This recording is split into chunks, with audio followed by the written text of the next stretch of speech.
শুনে রাখো, অন্যের মাল আত্মসাৎ করো না। অন্যের মাল আত্মসাৎ করো না। তুমি শুনে রাখো, অন্যের মাল আত্মসাৎ করার ভয়াবহ ক্ষতিকর দিক হলো, আমি সহিহ মুসলিম শরীফের একটি হাদিস আপনাদেরকে জানায়া দিয়ে যাই।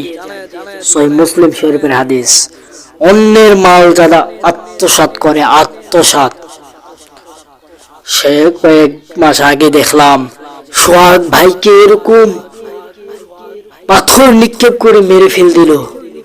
কেন? চাঁদা দেয়নি, সেই জন্য। চাঁদাবাজ, অন্যের মাল আত্মসাৎ যারা করে, তারা তাদের ভয়াবহ দিক হলো, সহিহ মুসলিম শরীফের হাদিস, যে ব্যক্তি কোন মুসলমানের সম্পদ আত্মসাৎ করে, কোন মুসলমানের সম্পদ আত্মসাৎ করে, তার জন্য জাহান্নাম ওয়াজিব হয়ে যায়। জাহান্নাম কি হয়ে যায়? কথা বলেন। ওয়াজিব হয়ে যায়।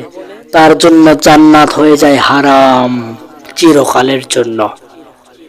এই জন্য আমি আজ এই স্কলার এই অধিবেশন থেকে বলবো, তোমরা যারা আজ এরকম অন্যের মাল আত্মসাৎ যারা করো, তোমাদেরকে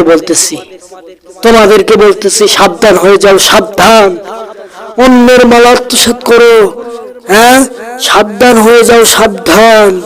সহিহ মুসলিমের হাদিস, সহিহ মুসলিম শরীফের হাদিস, যে অন্যের মাল যারা আত্মসাৎ করে তাদের জন্য জাহান্নাম ওয়াজিব হয়ে যায়, জান্নাত হারাম হয়ে যায়।